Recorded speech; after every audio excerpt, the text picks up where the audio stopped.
Pendaftaran bakal caleg untuk pemilu 2024 kembali diwarnai oleh sejumlah nama selebritas. Selain para kader partai, banyak artis dan pesohor yang datang ke KPU untuk didaftarkan partai pengusungnya sebagai bakal caleg 2024. Popularitas yang melekat pada sejumlah nama artis rupanya masih diandalkan oleh sejumlah partai politik sebagai pendulang suara masyarakat dalam ajang pemilihan umum dengan sistem proporsional terbuka pada 2024.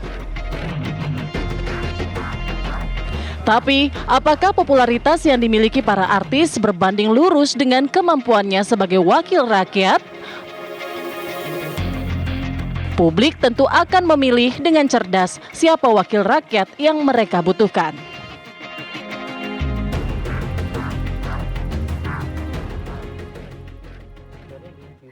Ya, selamat siang pemirsa, apa kabar Indonesia Siang. Hari ini TV One spesial karena kedatangan artis-artis. Jarang-jarang loh artis datang ke TV One, apalagi ngomongin politik. Oh gitu ya? Iya, apalagi ini dua-duanya biasanya politisi yang datang, tapi ini nanti akan jadi politisi. Iya, amin. Juga nggak kira-kira ada Mas Narji, ada Bang Badai, apa kabar semuanya? Alhamdulillah. Alhamdulillah. Udah mulai sibuk selain manggung sana-sini juga sibuk kampanye nggak? Sudah mulai sibuk. Udah mulai sibuk ya. Sibuk dengan? Sibuk dengan yang hal yang bisa membuat sibuk. Oke, tapi emang kenapa sih nyalek Mas Narji? Saya nyalek itu berdasarkan keputusan saya. 15 tahun saya menjadi menantu orang di Pekalongan. Oke. Jadi saya orang Pekalongan dan kayaknya di sana tuh banyak hal-hal yang harus dapat sentuhan lah dari pusat kayak gitu. Sentuhan artinya ada yang perlu dirubah gitu. Iya, tentunya banyak hal-hal yang harus mengalami perubahan di sana. Oke. Harus dirubah tuh banyak, terutama mindset tentang milenialnya di sana. Anak muda di sana itu lebih banyak hijrah ke Jakarta untuk mencari rezeki. Oh, gitu. Akhirnya lahan-lahan banyak yang terbengkalai. Kenapa baru sekarang sih selama 15 tahun jadi mantu orang Pekalongan baru sekarang? Waktu itu kayak belum cukup umur dan belum cukup Belum cukup umur. Belum cukup umur, apa belum cukup modal waktu itu Mas Narji? Itu juga. Itu dia. Kalau Bang Bade kenapa? Kenapa sih cari-cari kesibukan baru ngide jadi bacalek, gak nulis lagu aja? Masih nulis lagu masih. Oh, Nulis lagu masih. oke. Bermusik masih. Tapi sebenarnya kegelisahanku adalah ya seorang Badai kalau hanya hidup dari musik, bikin lagu yang keren, dapat royalti gede, tapi nggak bisa jadi dampak buat teman-teman musisi, seniman dan pencipta lagu. Aku rasa takdirku bukan seperti itu. Oh. Jadi hari ini kenapa aku memutuskan untuk masuk dunia politik, pertama karena memang ini kan hak warga negara, ya kan? Demokrasi itu kan memang prosesnya harus dijalankan oleh warga negara juga. Pertama, yang kedua, aku ingin merubah seperti dengan yang Narji bilang tadi.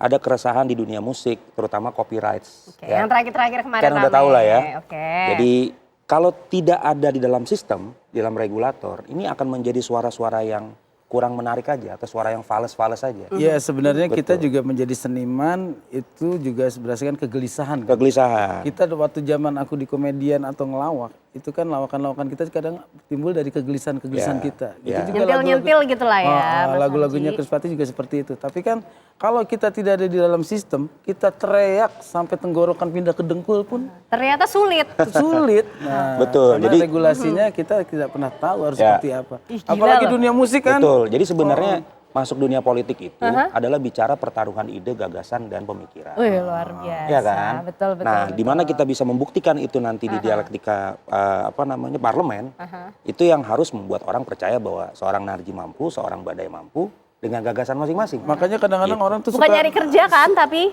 Mas Narji. kalau kerja Senayan? dari lahir aja kita udah kerja ya. Kerja.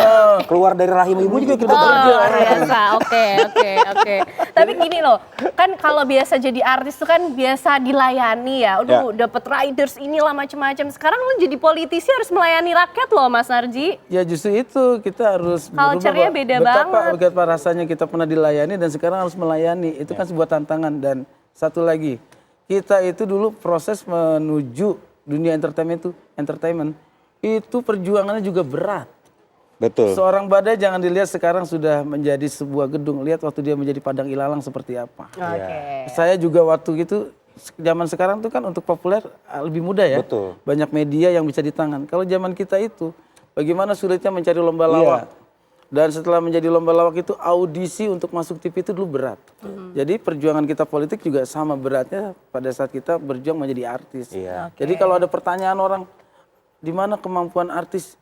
Kita untuk menjadi artis saja itu sebuah kemampuan perjuangan. Jadi semuanya bisa menjadi narji dan badai. betul. Jadi kan? semua orang sebenarnya punya kapasitas sama untuk masuk ke dunia ini, ke dunia politik ini. Tapi dengan indikator-indikator yang tertentu, misalkan gini, pertama kapabilitas pasti dipertanyakan. Ya. Yang kedua integritas juga pasti dipertanyakan. Itu kan yang membuktikan kita bisa dipercaya di negara ini kan. Nah jadi untuk membuktikan itu, ya marilah berikan kami ini kesempatan untuk apa? Untuk jadi warna baru di parlemen. Makanya aku selalu bilang seniman itu baik dari komedian atau dari musisi itu harus banyak di parlemen. Supaya diskusinya menarik. Nggak hanya dari satu point of view aja gitu. Oke, perspektifnya jadi semakin Perspektifnya kaya akan nanti ya semakin di ruang kaya. dewan di Kenapa? Senayan itu. Kenapa kita pelawak pengen jadi politisi? Karena sekarang juga kita lihat banyak politisi yang ngelawak. Oh gitu, banyak politisi yang Bener. bercanda gitu, bercanda, gitu. iya. Kalau pelawak kan Kalau bercanda pelawak, aja serius. Itu dia. Gitu. Pelawak itu adalah manusia paling serius di dunia. Oke. Buat bercanda aja dipikirin. Apalagi negara, gitu kan. Udah mulai jago jadi politisi kayaknya ya Bang Badai ya. Tapi Iya, gini iya. loh, jadi politisi ini kan culture-nya beda banget dari yang jadi artis terus jadi politisi. Sekarang ada juga di luar sana yang bilang, wah jangan-jangan artis-artis ini masuk partai buat jadi vote getters. Komennya gimana? Bang Badai dulu mungkin. Kalau aku ngelihat gini ya, maka tadi aku kembali lagi kepada tujuan kita untuk masuk parlemen itu apa? Kalau aku jelas, clear, nanti pasti clear juga bahwa kita dari kapasitas kita masing-masing, ya kan kita kan bawa gagasan kita nih.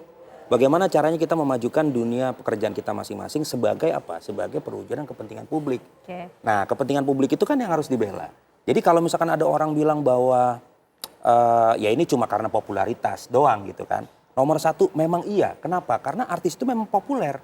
Dia memang menjadi center of attention dari orang-orang ini. Tapi populer juga tidak cukup. Harus ada isinya, harus bisa berdiskusi, harus bisa mengadakan diskusi lintas kebijakan supaya apa? Efeknya nanti ke publik. Ya kan? Jadi kalau seorang Narji berani untuk membawa kepentingan komedian, saya juga berani membawa kepentingan musisi. Justru gini loh. Itu yang kaya justru. Justru gini loh, kalau dari seniman itu jelas perjuangannya. Mewakili pejuang-pejuang seni di daerah. Ya, Kita bisa merasakan bagaimana seniman daerah itu malam manggung, pagi uangnya nggak ada. betul. Nah itu yang harus Itu kita terjadi juga di perjuangkan. musik. Terjadi juga. Oke. Di Jadi komedi-komedian bukan, daerahnya. bukan sekedar hanya pengumpul suara dari partai kan? Mas Oh, Narji enggak. tidak menganggap dirinya seperti itu. Oh enggak, kalau masalah pengumpul suara ya mungkin di sebagian orang menganggap itu ya kita benarkan lah. Ya. Memang iya. Terkenal gitu kan? Karena semua Siapa orang nggak juga kenal Narji sebelum dan mencalonkan Badai? diri siapapun juga butuh popularitas. Yang Betul, pertama kan Oke. betul. urutannya popularitas baru elektabilitas. Oh, Dari orang biasa pun, dari pengusaha atau dari anak pejabat, tetap yang dicari popularitas dulu. Nah, kalau nggak populer gimana mau dikenal? Nah gitu, Mas iya, Narji. makanya apa gunanya percetakan digital printing? Karena semuanya pasti siapapun juga yang pertama adalah popularitas melalui media, Ya. baliho, semua itu dipasang apa? Popularitas dulu. Kita kan udah diuntungkan. Betul. Jadi jangan lihat bahwa kita itu popularitas kita andalkan tapi kapabilitas kita nggak ada, nggak bisa kayak gitu. Kita juga belajar selama ini kan. Betul.